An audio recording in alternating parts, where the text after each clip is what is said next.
And I'll just wait for her to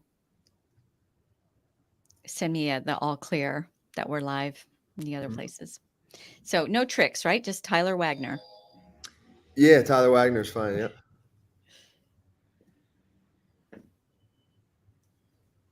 Take a look at my WhatsApp. Oh, it's funny. I have a message from Steve.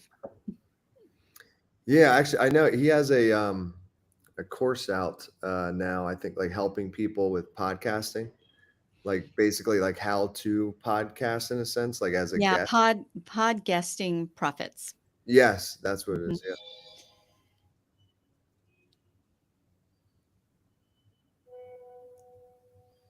We are recording just through Riverside. Do I need to press live stream? I think I need to press something.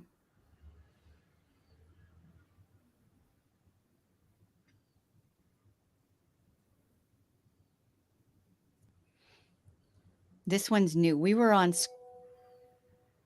Try that, please. Try what? I don't know. No, I literally just switched to StreamYard, and it's actually pretty easy, but it wasn't the easiest thing at first.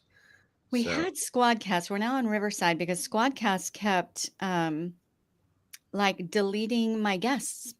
Like we would be talking. Oh, we're we're live on YouTube. Hello, YouTube. hello, YouTube. All right. I'm just gonna all right. We're just gonna get started. Sounds good. All right.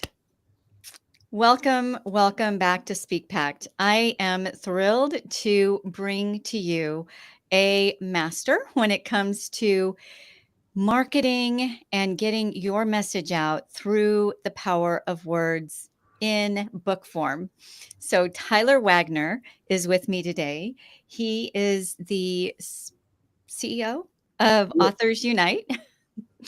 And we're going to talk all about books, why that's relevant to speakers, and why speaking is relevant to authors. So, Tyler, why don't you start us off? First of all, what got you interested in the world of authorship? Yeah, so I love telling that story. So, and I could take up the whole time on that because it's a good one, but I'll keep it shorter. So basically, I was 19, I think, 19, 20, and it was my second year of college, and I read the book The 4 Hour Work Week by Tim Ferriss, which a Yes. lot of, so and I can't remember exactly what it was in the book that just changed my entire mindset on things, but whatever it was, it did. And within weeks after, I decided to drop out of college because I remember calling my counselor in college after I read it. And I was like, do we have like an entrepreneurship major at this university? Yeah. And she's like, no, but we have a management major. And I was like, nah, that's not really what I'm looking for. So I dropped out and I moved into this entrepreneur house with six other guys in West Des Moines, Iowa. And we basically, the guy who owned the house had already become successful, but the other six of us were all trying to figure out like what business are we going to start and kind of just early stages of it. And I decided I wanted to be a public speaker. And then I realized from going on to all these conferences, very fitting for this, actually, this story, I just realized that, is that most, if not, I shouldn't say all, so we'll stick with most of the speakers at these conferences I was going to, and I had been to like hundreds of them when I dropped out of college. That was like my number one way of learning, just reading books and going to conferences. Yeah. They were either authors or best-selling authors. Like everybody almost on the stage was an author or best-selling author. And then it hit me and I was like, well, I'm 19, 20. I'm like 80 grand in college debt. Nobody's going to pay me to speak on their stage. Like I don't have like any expertise per se. So the only way for me to do this is if I write a book and actually become an expert on something. So that's what got me into this. I wrote a book called Conference Crushing, Conference became a crushing. bestseller. Okay. Conference. It's like basically it's like how to network at conferences, and it has like 17 different steps in it. And did pretty well. Became a bestseller on Amazon, and then it actually did work. I started to get hired. I got paid anywhere from like $1 to $3 grand, I think it was, per keynote, and probably did about 10 or so. And then what I realized for me is that I was getting like more people every time I would do it were interested in helping them with their book. And I was like, oh, okay, this is the, like, for me, I was like, this is another business.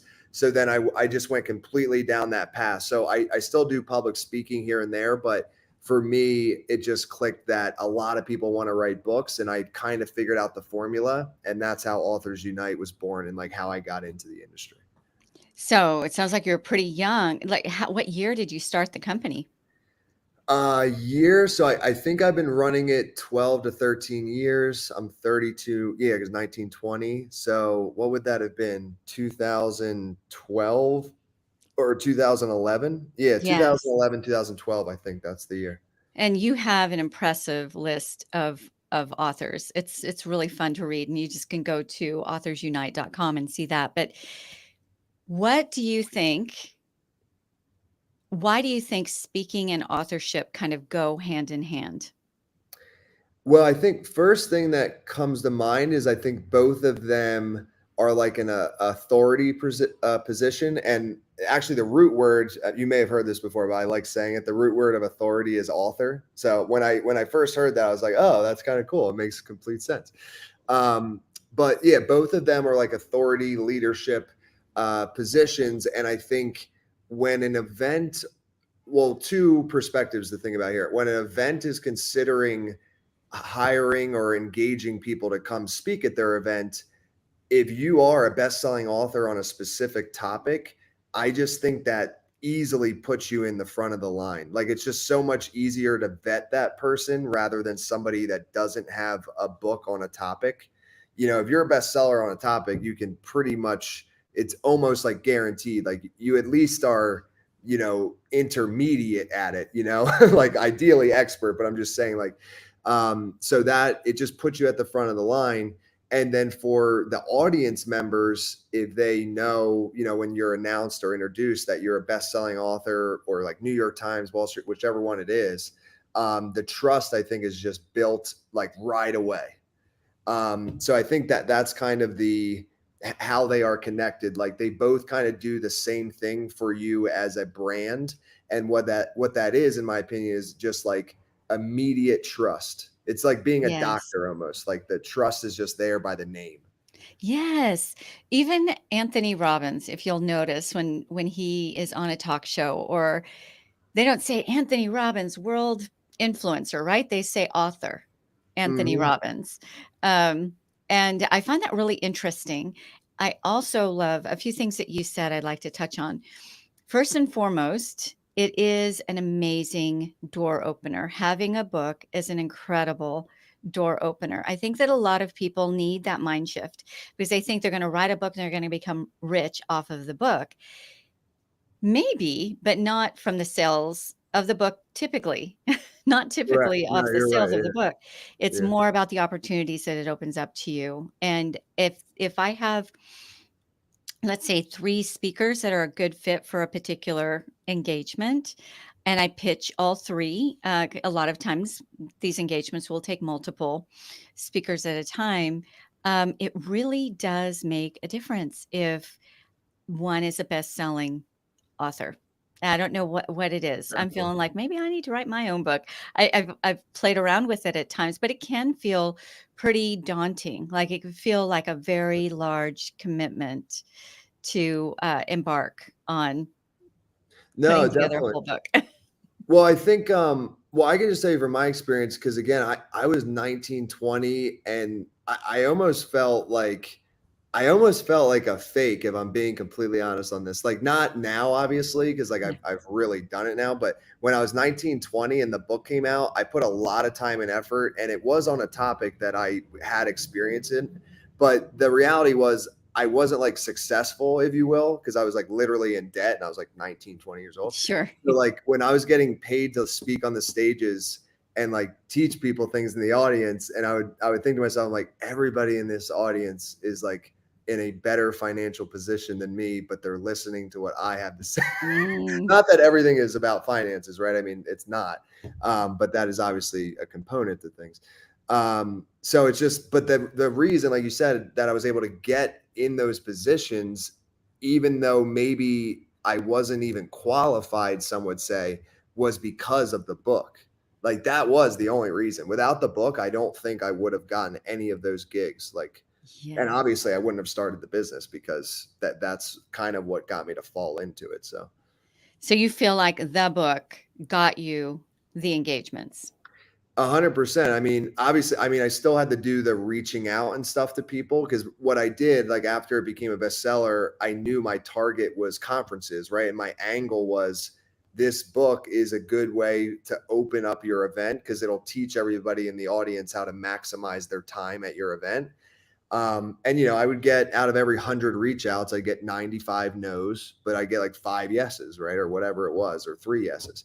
So, it's sometimes just a numbers game, but I think, if I didn't have the book, I really wouldn't have had any angle, right? I would have just been like, hey, I'm 19, 20 in debt and I'm an aspiring entrepreneur and I'd love to tell your members about that, or something. They'd be like, like, okay, why don't you just buy a ticket?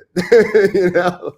A few things you said were super, super key. Okay, number one, it is a numbers game. It is. And the more no's you get, right, the closer you're getting to the yeses. So I love that even at 19 and 20 years old, you didn't give up after 20 rejections, right? And oftentimes rejections come in just silence, right? Just no Yeah. responses. So the fact that you just had that tenacity and somehow inner knowing that if I keep doing this, I'm going to get those stages. And now you've built an incredible company as a result. So I wanted to touch on two things. First of all, you're right. If the best way to get an engagement is for somebody that the speaker booker knows to say, "Hey, bring Tyler Wagner on your stage. He's incredible. He's a sure bet. Your audience is gonna love him." Right? That's the best way. The second best way is for a different third party validation that is Mm, trusted by the speaker booker. And books are that. Books are a third party validation. And anymore, self published books are just as recognized and just as definitely. valid, right, as some of the big publishing houses. And there's Mhm. smaller publishing companies now that are much more accessible to us, but they're very powerful. Once upon a time, if you weren't was one of the, I don't know, 10 biggies, then it wasn't a real, quote unquote, real book. Dat 19 or 20, did you self-publish or did you get a publishing Yeah. house? Like, what'd you do?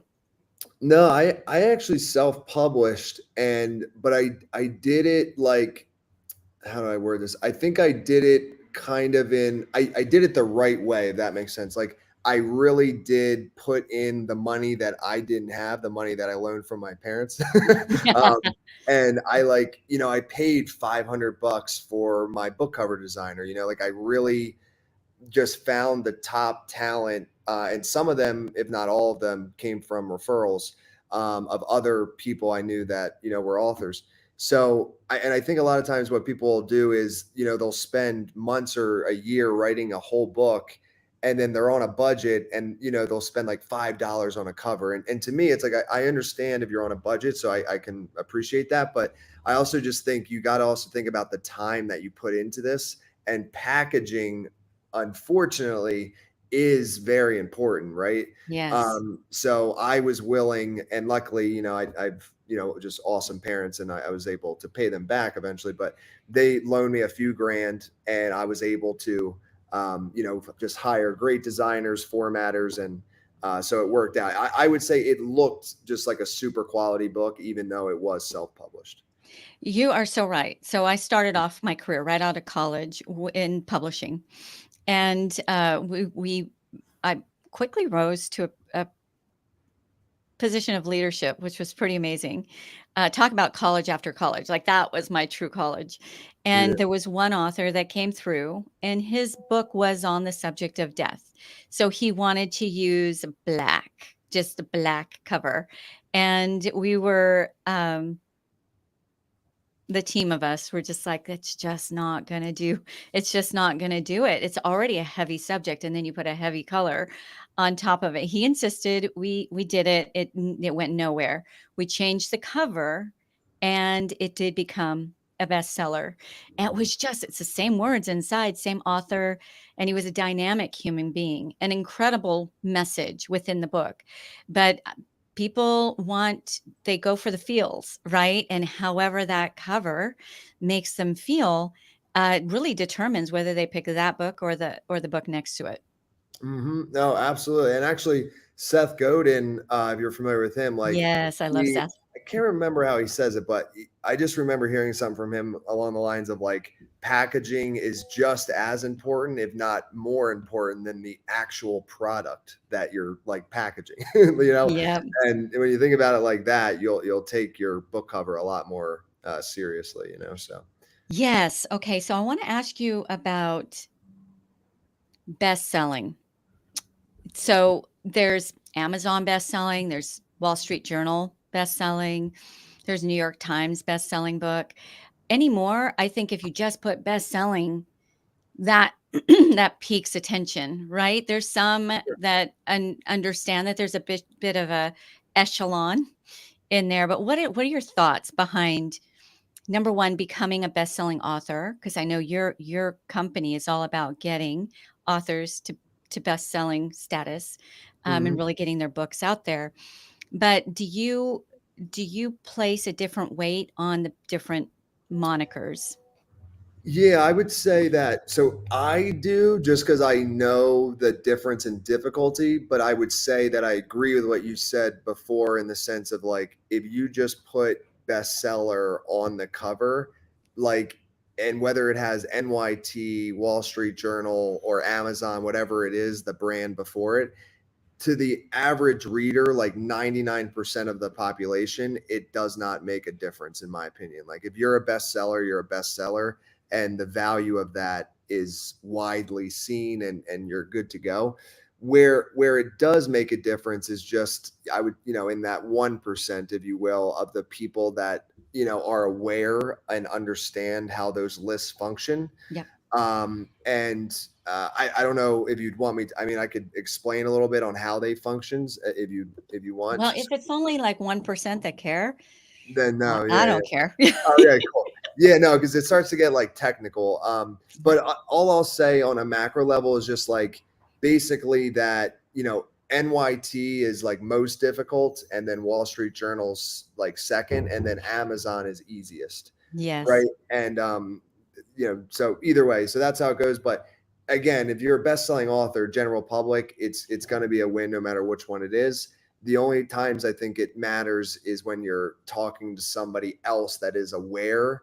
They might just if they know, then they could maybe not, it won't be as valuable to Discount them. you a little bit. Yeah, Yes. depending on which list it is, but that will be very rare. Most people don't know, so Yes. I don't Well, think you have one to like thing that I worry. have found is you can become an if correct me if I'm because this is not my space, right? But Yeah. anymore, you can become an Amazon bestseller with a self-published book. Is that right?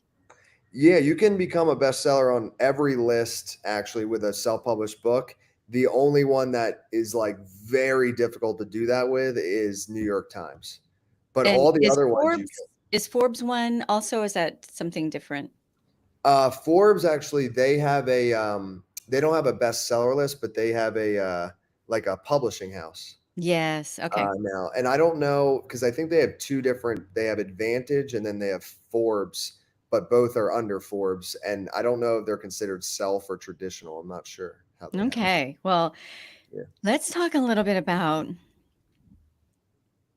the difference between a speaker feeling like they need to go ahead and write a book to open up more opportunities for themselves to get speaking engagements versus an author utilizing stages and maybe top 5% podcasts or podcasts in their genre to sell their books. Like, let's talk a little bit about that. Are they equally as important, equally as effective? What are your thoughts on that? Can you say the first one more time? I just want to make sure I So fully. speakers who feel like, oh, well, if I'm going to be a speaker, I want to get on more stages, I should go ahead and write a book. Okay, gotcha. Yeah, I do think they go hand in hand and they're pretty equal in importance. Here, I'll start from my end first, like, so being an author first, and Yeah. then, wanting to sell your books and, maybe you have a business on the back end in public speaking, and things of that nature. Like, the beautiful thing of the book as well is that it's the front end or the foundation of your entire business and operation. Like, that's how I really view it. Hmm. Um, if that's what you're trying to do for it, right? Everybody has different goals, so maybe you want to write a memoir, and that would be different. But in this scenario, if you have a business, say you have a course, consulting, public speaking, you have all these things, well, the perfect thing to have then is a book that costs anywhere from, $1 to $20, and have it be super, super valuable. And then, go on podcasts, get featured in media, go on stages, and just have the book be the core thing that you're selling. And then kind of the other things all take care of themselves as long as that book gets in enough hands and people enjoy it, right? And so it simplifies the process, because without the book, then you're kind of selling like different things or trying to do different things. With the book, everything can funnel through it, so you only need to focus on one thing. Yes. Okay. I love that you said that. I think that people get afraid, well, I'm going to give all my secrets away. So why would anybody hire me for their stage, or why would anybody buy my program or bring me in for a conference? And I feel like that's really a scarcity mentality. It's not a good way to think. Are you familiar? Do you happen to be familiar with Jeff Walker, Oh yeah, PLS? of course. Yeah. Yeah, like product launch formula, I think. Yes. So what's interesting about him is he has a book. It lines everything out that people pay $10,000 for. I don't know, it might be more now, to get his program. Well, it's in a $20 book. Why would somebody buy the $20 book and then go buy his $10,000 program? What's interesting to me is not only is it in the book, but then once or twice a year, he actually lays out his entire program in like a 3-day free workshop online. You don't have to, you don't even I have to didn't buy the know. book. I didn't know it was that. I didn't know it was like that. That's funny. Yes, everything. I've bought Yeah, all of his I was in his top programs for it earlier in my yeah. career. And what was really interesting is the book to me establishes your authority. I'd never heard of that actually, Tyler. I'd never heard of Oh, nice. Yeah. author in authority. I'm like, "Yes, it's there, it's right there." So it establishes your authority, which to me whets the appetite, because we can only get so far with just reading the material. It's more about the heart behind it. And so then we go seek you out and get all your free, any other kind of free content that you might have online or different places. But Mhm. then that's still not enough. I want you to link arms with me and take me to those next levels. So that can be going and seeing you live on a stage, or joining your program, or buying your service.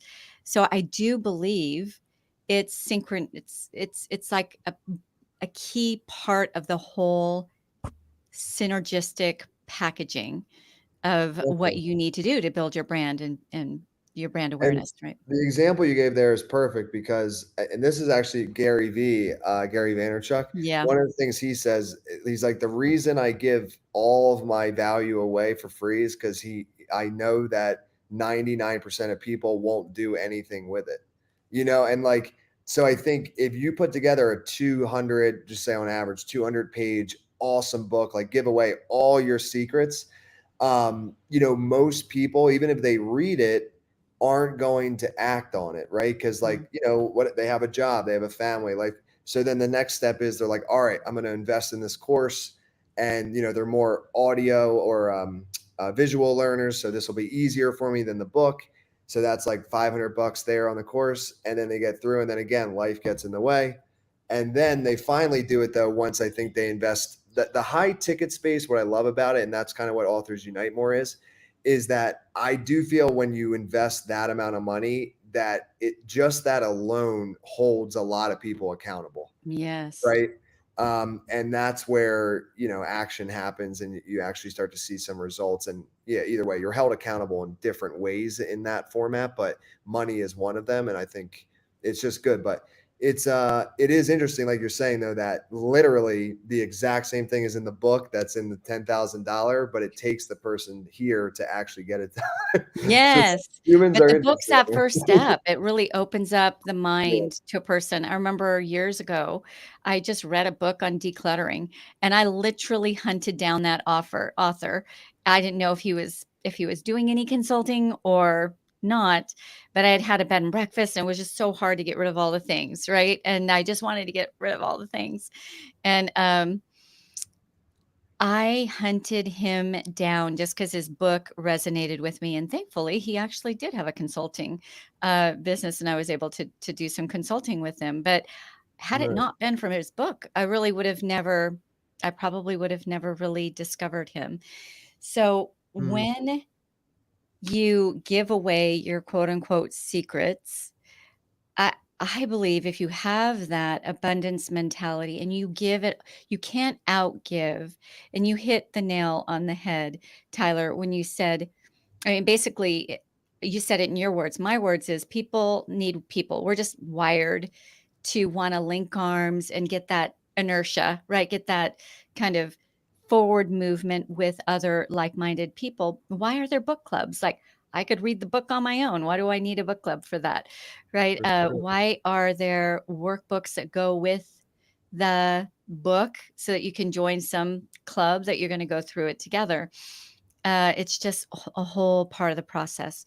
So tell me a little bit about Authors Unite. If I were to want to write a book, what kind of commitment would you tell me a little bit about the commitment that it would really mean for me? Where do I need to do it on my own, and then where do you come in and take me the rest of the way? Yeah, so I guess you call the evolution of Authors Unite was it started out as a coaching business, and then I realized, at least for me, very quickly, I was hitting a ceiling and I couldn't scale. Probably because I was just doing like hundreds of one-on-one coaching, and that's very difficult to scale. Yes.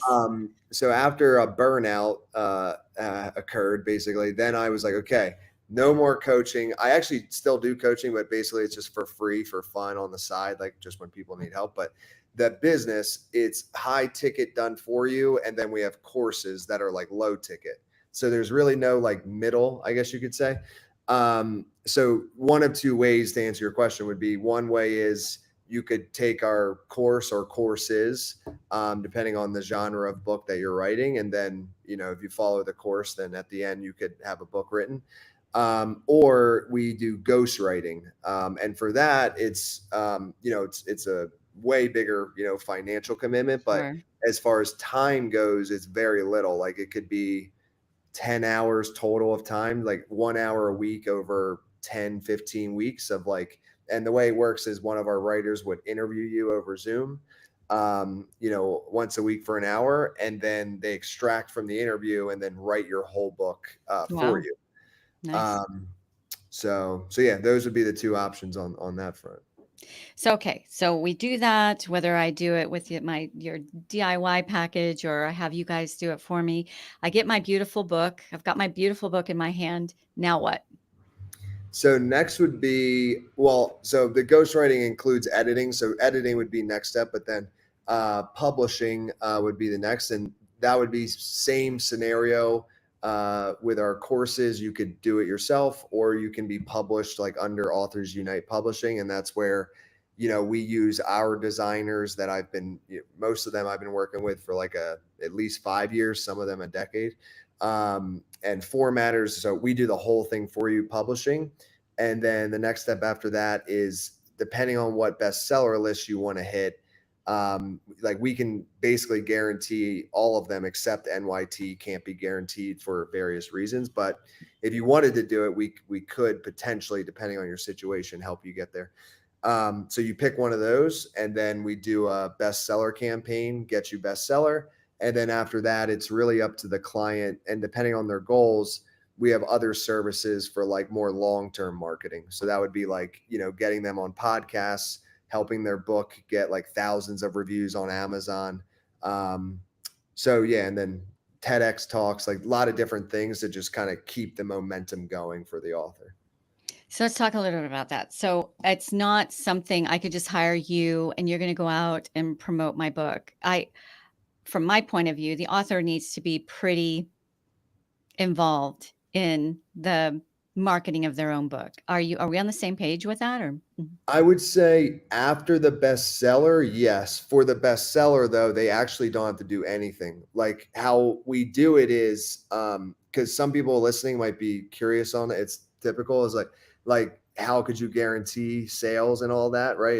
It's a logical question. Sure. And basically what we do is, and this is me giving away the secret sauce, but I know that like it's so hard to do this that it would take a decade to do it. But basically, what I've done over the years, there's all these email lists of people that have opted in to be notified when ebooks are discounted to 99 cents. So I have all these different email lists that I've either acquired or partnered with, and it's like in the millions, like 5 million plus people collectively on these lists. So that's how we do it. Like we'll discount the person's book to 99 cents for 7 days and then just blast it out to millions of people on these email lists. And then it'll, drive it thousands to tens of thousands of sales in a 1 week period. It should, I should say, will hit all of those lists. The only caveat is NYT, because NYT requires a lot of other elements to it. That is, I think I've been part of that without even realizing it because I'll get the notifications that, hey, this book just went up for 99 cents. I'm You like, could have oh, I'll add that to my library. been. Oh my goodness. Okay. I didn't realize that. That's amazing. I love Possible. that. Yeah, I wouldn't be surprised. Like that happens a lot. I'll be talking to somebody and they're like, I think I'm on one of those lists. And I'm like, well, just based on like percentages, I mean, it could be true. Yeah. Okay. So let's talk TEDx. So there's TED Talks and then there's TEDx, which are two very different things, right? TED Talks, Yeah. you have to have a formal invitation. TEDx, I have found, tell me if you found this, Tyler. Yeah. They used to be where you could apply, and more, they're becoming more like TED Talks, where they're taking the applications down from their Hmm. respective websites, and you have to be invited. There are still Uh, some out there that still have the applications on their websites. Do you have an inroad, or do you just go through the front door? Um, so if I'm being completely honest, and I'm sorry, this answer probably won't be that helpful, is I actually have a connection that like does this for people, and he's had a lot of success with it. So in this particular scenario, we offer it through Authors Unite, but it's actually a white label, like of somebody else's service. If I'm being Yes. completely honest, Yeah. so it's not me, and I don't know his secret, but I know that he's had a lot of success. Like I think he's gotten like a couple hundred people that, and he actually guarantees it or like a full refund. So Wow. uh, yeah, I'm happy to connect you with him after the talk if Yeah, you're that'll be fun. so he Because might it's know. really interesting. We had some success. It's not been ever our main push, but certainly that talk about third party validation and authority building being associated with the name TED, whether it's TEDx or TED Talks. A lot of It's people don't big, even yeah. know there's a distinction. It can go a long way. But it is getting harder, not impossible. And I have relationships with Yeah. different TEDx organizers, but it is definitely getting, especially post pandemic, for whatever reason. I think a lot of people quit their jobs and Ah, they're either a coach or they're a could speaker, be. right? That It's was kind of Yeah, yeah. No, that's interesting. To me, one of the coolest parts of it too is that I can't remember the exact number, but their YouTube channel, I think it has like 35 million subscribers or something. So that's just crazy. Like, and they put your speech on that channel, 35 million subscribers. Like that's big. yes, So that's yes. really cool too. Definitely. Okay, so now let's talk about podcasts because I heard you mention that. As Mhm. an author, I think it's incredibly important to go where your right fit readers, right, your right fit people gather like grapes. And one of the number one places that is a podcast. I'm listening to a certain podcast because I want that specific information, right? And so taking your book and taking your message to the right podcasts, I think is really important. And a lot of that gets discounted a lot. Well, I'm not getting paid for that. But there's a lot of different ways to get paid. And I think that if you do it right, there's no speaking engagement that's unpaid unless you're doing it wrong. I agree. So our agency, we look at two things. We look at whether or not they're in the top 5%, because now there's millions of podcasts out there. And I don't want to call some junk podcasts, but if they're too new or they've been around and their listenership is really low, then our greatest resource that's unrenewable is our time. So we just really hone in on the time. But then there's another thing that we look at. If it's a really tight niche, and Seth Godin is amazing about this. His book, I think it's The Purple Cow, talks a lot about this. If it's a really very honed in niche and they have a devoted following, but they may not be in the top 5% because, who wants to design vintage clothing, right? But the people who design vintage clothing, they're all about it and they are devoted. So if you happen to be in that genre, then definitely that's of value. But all of that to say, if you're an author or you're a speaker that's not an author, never discount the power of a good podcast to help you move your I message. agree. And I think you're right on that. We actually the same way. We focus on top 5% and above.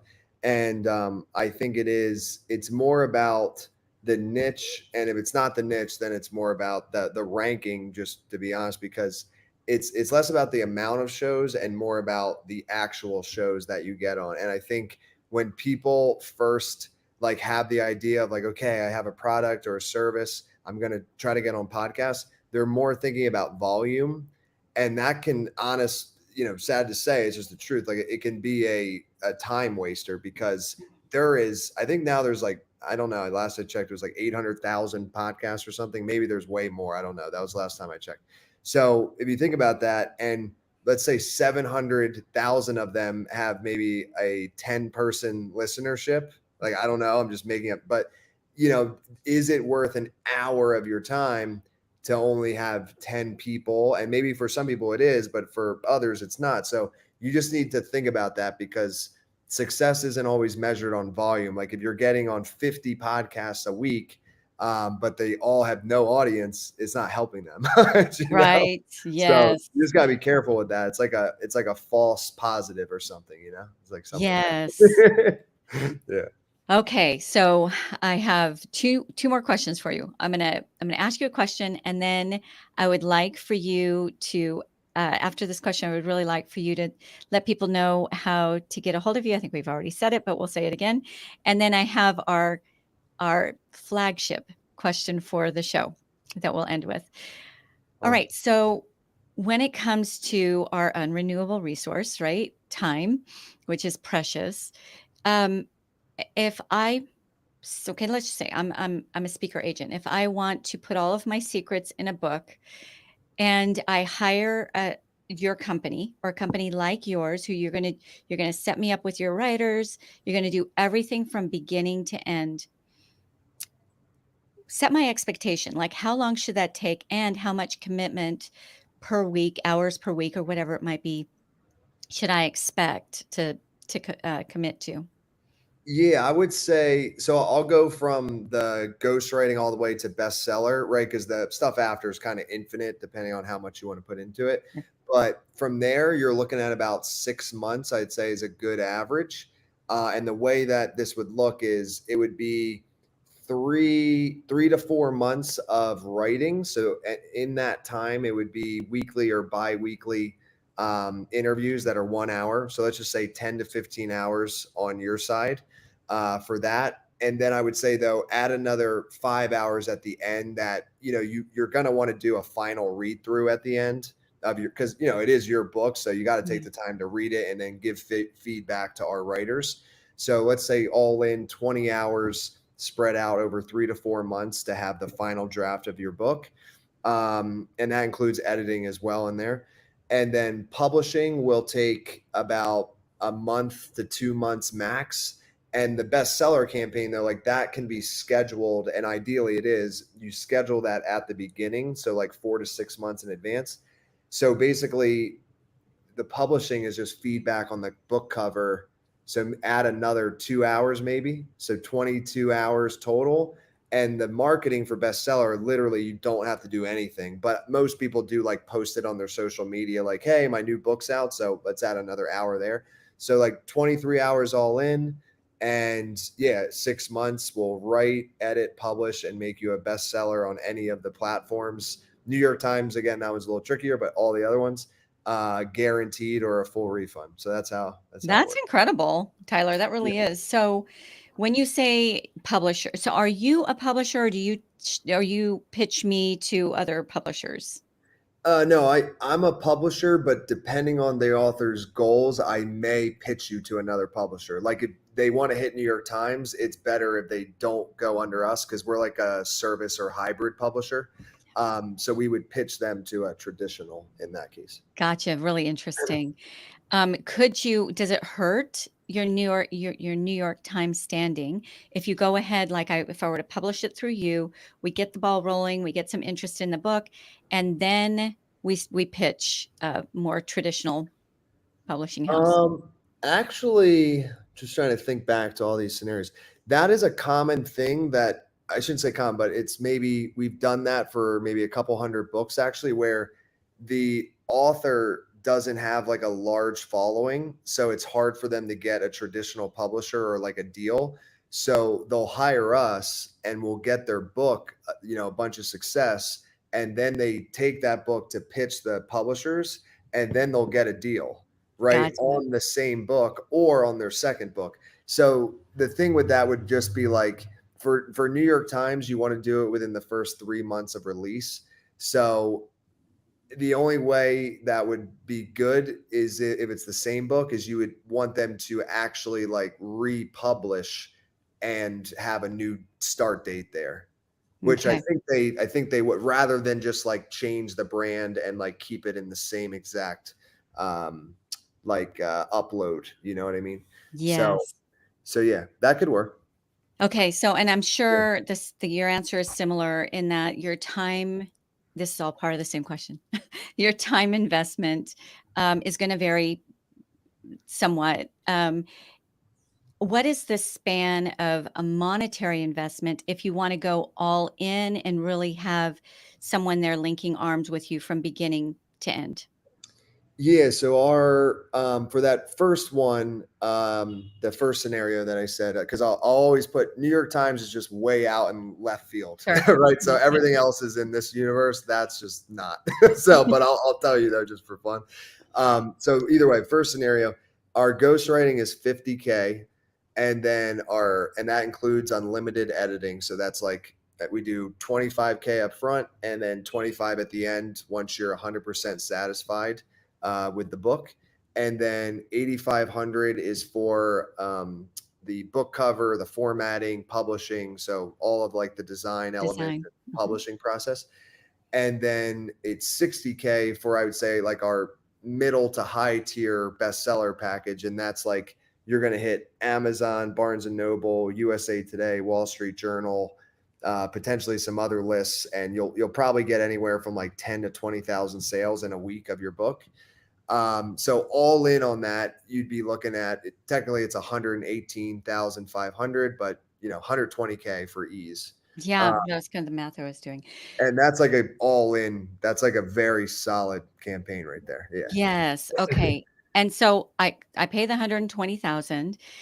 How do I get that back? Do I get it back through book sales or do I get it back through me getting on stages or me getting known and becoming sought after for my product or my service or my voice? Yeah. Yeah. So it's definitely not the book sales. And actually, I actually like to explain that even a little deeper, just so people realize how bad it is on that side. Because I think it's just we can really be in reality on that. And I know you already know, but just for the audience, Yeah. because when we do this launch, it's 99 cents.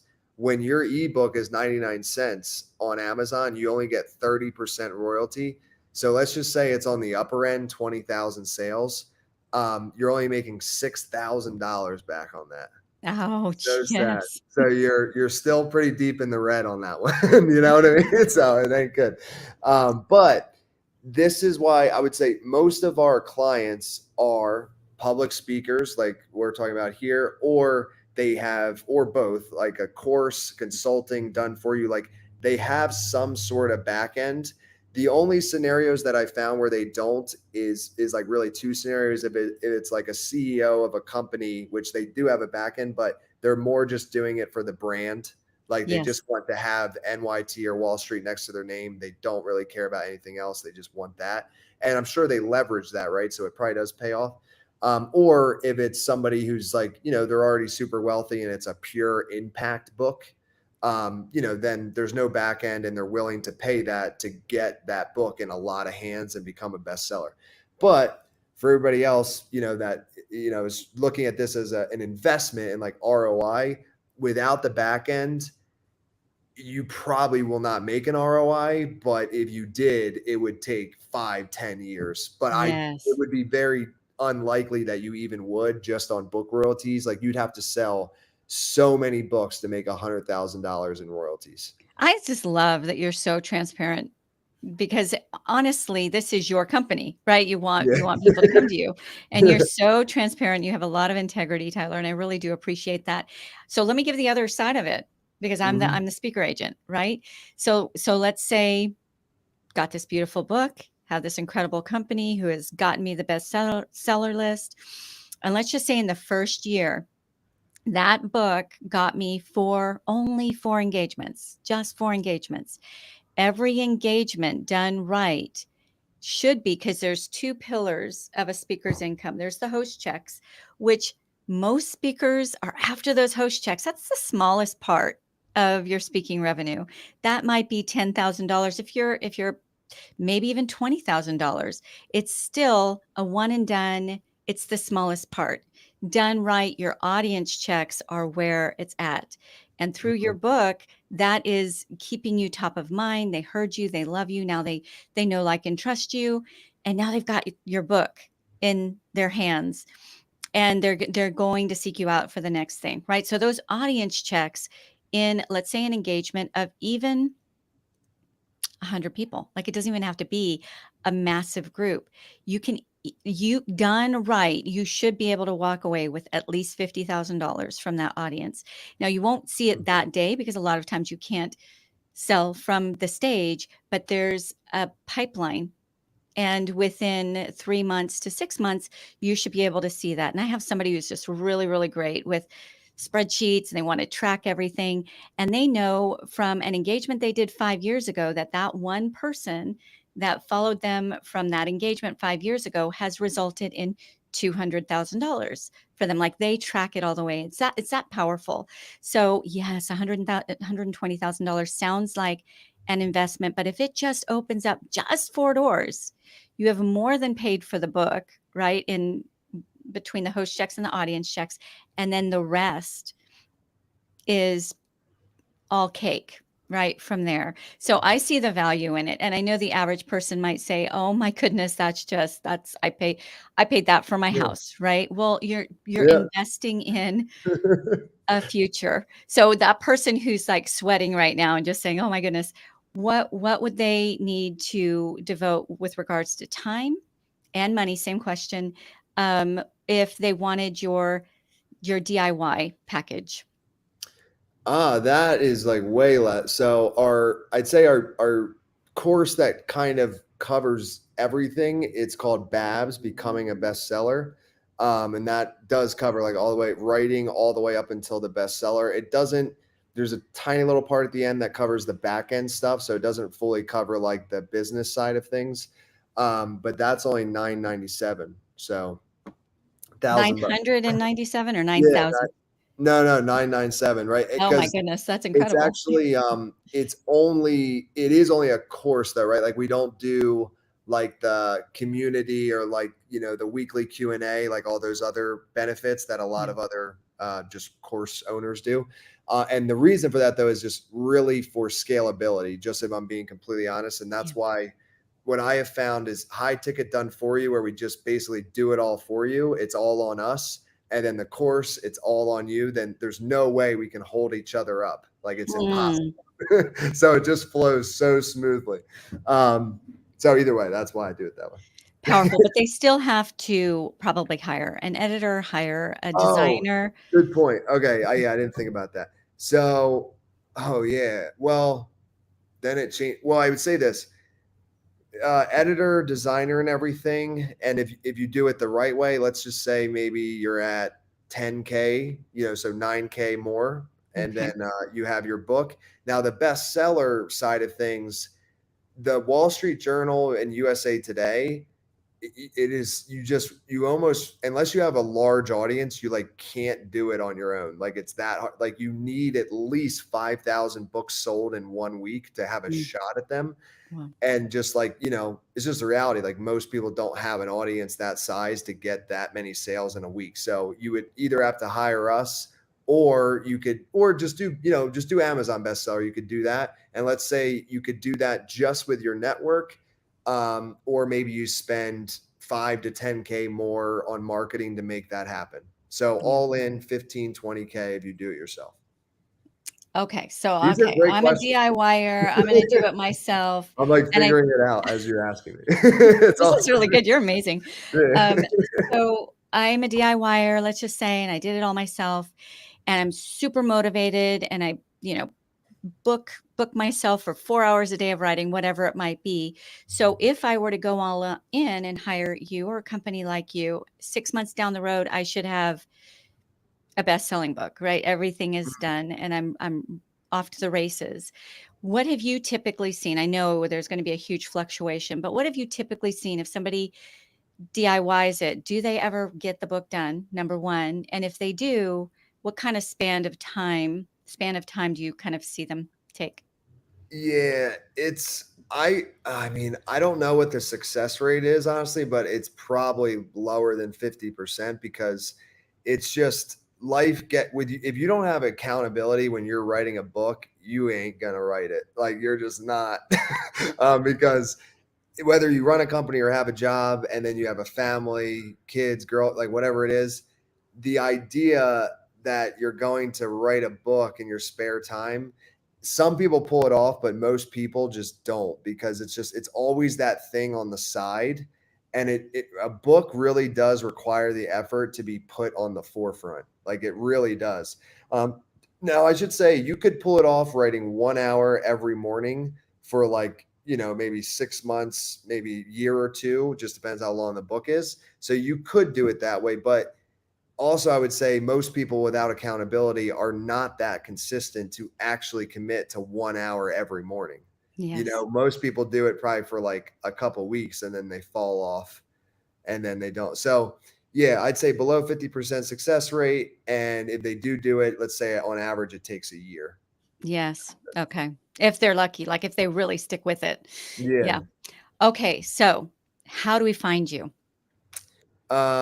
The website authorsunite.com, and then I guess me personally, my Instagram's Tyler B. Wagner. So that's where you Tyler B. Wagner. No, no tricks. Tyler B. like book Wagner. Yeah, That's amazing. You that's also what it have a stands for. pretty strong following on LinkedIn. That's where I found you. Yes, yeah. LinkedIn and Instagram, I'd say, are my top two, but I actually like LinkedIn even more for like business. It's incredible. Way Me better. too. Me too. That's my playground. I love LinkedIn. Okay, this is the question that I hit you with at the end of our interview. So the show is Speak Pact, and it's all about getting your voice out there and making an impact and doing good, right, in this world.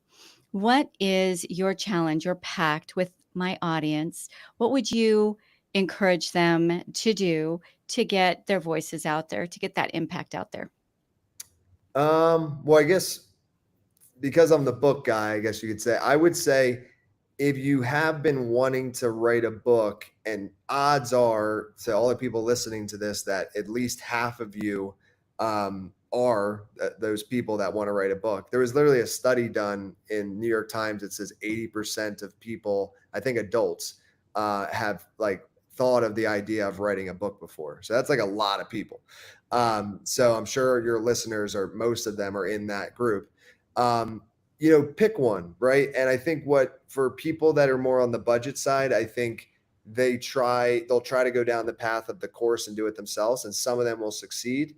If you do go down that path though and you don't succeed, do what you can to, and it doesn't have to be us, but do what you can to be able to afford the necessary help to get you to finish the book, right? Yes. Because, and again, I can just speak from my experience and all my clients' experiences, but I think mine almost is to me the most powerful, not because it's me, but just because most of my clients that come to me, they're already financially successful and the book is kind of for scaling.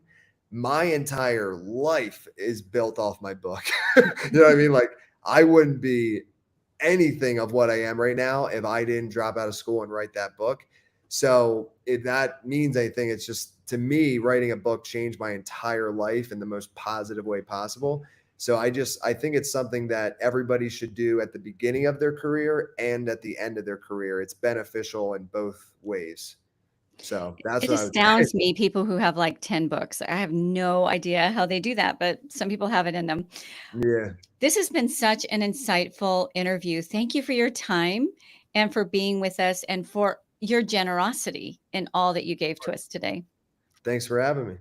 All right, Tyler. Hopefully we'll have you back at some point. If you'll come back, I think we have only just barely hit the surface Of of all course. that you have to offer. Okay. Yeah, I'm in. Ciao, ciao for now. Have a good one.